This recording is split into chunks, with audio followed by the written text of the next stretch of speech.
తిరుపతి తొక్కిసలాట దుర్ఘటనలో విశాఖకు చెందిన కంచరపాలెంకు చెందిన ఒక వివాహిత మృతి చెందింది. ప్రస్తుతం మనం ఆ వివాహిత ఇంటి వద్దే ఉన్నాము. అయితే ఈ దుర్ఘటనతోటి విశాఖపట్నంలో విషాద ఛాయలు అలుముకున్నాయి. అంటే కేవలం విశాఖకు చెందిన సుమారు ముగ్గురు కూడా ఈ తొక్కిసలాటలో మృతి చెందినట్లుగా అధికారులు ధృవీకరించడం జరిగింది. ప్రస్తుతం మనం ఈ దుర్ఘటనలో తొక్కిసలాటలో మృతి చెందిన శాంతికుమారి అనే వివాహిత ఇంటి వద్ద ఉన్నాము. అయితే వీరు మొత్తం ముగ్గురు సభ్యులు కూడా ఇంట్లో ఉన్న తమ కొడుకు కుమారుడితో పాటు కలిసి కూడా తిరుపతికి వెళ్ళడం జరిగింది. ఈ తొక్కిసలాటలో మృతి చెందినట్లుగా బంధువులు తెలియజేస్తున్నారు. ప్రస్తుతం మనతో పాటు శాంతికుమారి తల్లి ఉన్నారు. వారిని అడిగిన స్మృతి ఎప్పుడు వెళ్ళారమ్మా తిరుపతికి? మంగళవారం మధ్యాహ్నం 12 గంటలకు వెళ్ళారు. నేను పనికి వెళ్ళిపోయాను. తాళమ్మ పక్క వాళ్ళు ఫోన్ చేసిన అమ్మ దీపని తమ దీపమ్మ తాళాలు పక్క వాళ్ళకి ఇచ్చాను తీసుకోమ్మా అన్నాను. నేను తీసుకోలేదమ్మా అని చెప్పాను. తీసుకుంటాను అన్నాను అంతే. ఇంకా మరి ఫోన్ చేయలేదు. నేను మధ్యాహ్నం 12 గంటలకు ఫోన్ చేశాను అంతే. మరి చేయలేదు. రాత్రి కొబ్బరి వచ్చింది. మళ్ళీ ఫోన్ చేశాను. ఇలా చచ్చిపోయింది పాప అంతే. ఇంకా చివరిసారికి ఎప్పుడు మాట్లాడారు అమ్మ? అయితే ఏం మాట్లాడారు? నేను మధ్యాహ్నం ఎలాగా అమ్మ బాగున్నా అంతే బాగా దిగిపోయమ్మా ఇక వెళ్తాము దర్శనంకి టికెట్కి వెళ్తామమ్మా అని అన్నది. ఆ తాళాలు తీసుకుని లేదమ్మా పక్క వాళ్ళకి ఇచ్చాను అన్నది అంతే. ఇంకేం అనలేదు. సరే అని ఇచ్చాను. చేస్తుంది కదా అనుకోని ఇంక చేయలేదు. తిరుమల తిరుపతి దేవస్థానానికి పుణ్యం కోసం వెళ్తుంటారు భక్తులు. మీ కుమార్తె శాంతికుమారి కూడా ఆ విధంగా అయింది. అయితే పుణ్యం కోసం వెళ్ళి ఈ విధంగా తొక్కిసలాట చనిపోవడం అనేది చాలా బాధాకరమైన విషయం. మీకు ఎటువంటి న్యాయం కావాలని కోరుకుంటున్నారు?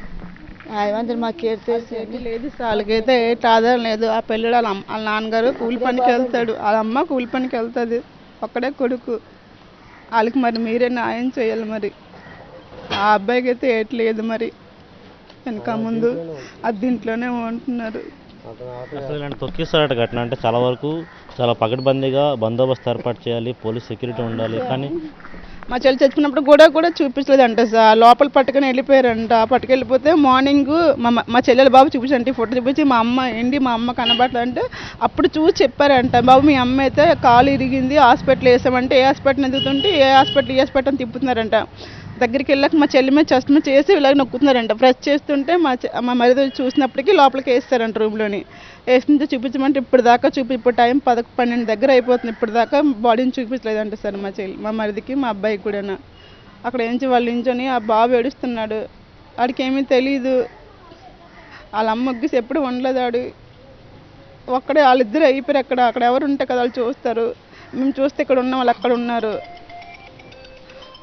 తిరుపతిలో మీ బంధువులు ఏం చెప్తున్నారు? అసలు ఈ తొక్కిసలాట ఘటన ఎలా జరిగింది, ఎవరు తప్పిదం కారణంగా జరిగింది అనేది ఏమి చెప్తున్నారు? అక్కడ అలా కదా మరి సార్. మరి చూసుకోవాలి కదా సార్. దేవస్థానంతో అయితే అందరూ చూసుకోవాలి.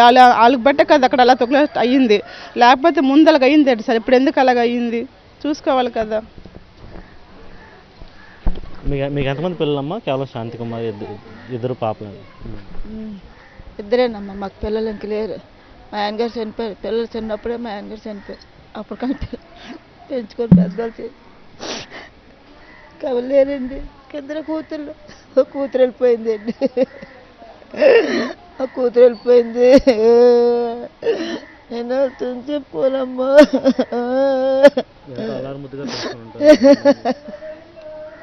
అలా అలాగే ఉంటుందమ్మా. చెప్పాలండి ఏం చెప్పలేకపోతాడు. బాబు వయసు ఉంటుంది? బాబుకా 18 వచ్చింది సార్. అంతే. బాబుకి ఏదో న్యాయం చేయాలి సార్. మరి బాబు చూస్తే తెలియదు కదా. వాళ్ళ అమ్మ చనిపోయింది. మరి ఇంకెవరు చూస్తారు? ఇంకా మీరే బాబుకి కూడా న్యాయం చేయలేదు. చెప్పండి. ఈ దుర్ఘటనకు సంబంధించి తొక్కిసలాట ఘటనకు సంబంధించి మీకు తిరుపతి నుంచి ఫోన్ వచ్చినప్పుడు ఎవరి తప్పిదం జరిగిందని కానీ లేకపోతే ఏం జరిగిందని నేను సమాచారం ఇచ్చారా అక్కడి నుంచి? నాకే 4 గంటలకు ఫోన్ వచ్చింది సార్. 4 గంటలకు ఫోన్ వస్తే మేము సన్నగా లేచిపోయాం. ఇంటికి వచ్చి ఇంకా రాలేదు. సేవలు జరిగింది ఇలాగా గోపట్లో చనిపోయారు. అప్పటికి టెస్ట్ మీద చేసి లేకపోతే లేకట్లేదు. ఇంకెందుకని ఉంచు ఇప్పుడు పంపిస్తే ఇప్పుడు తెల్లవారు ఫ్లైట్లో పంపిస్తారు, లేదంటే కారులో దేంట్లో పంపిస్తా అన్నారు. ఇప్పుడు వచ్చి పంపించలేదు. చూస్తున్నాం, దాని గురించి ఎదురు చూస్తున్నాము. అది పరిస్థితి.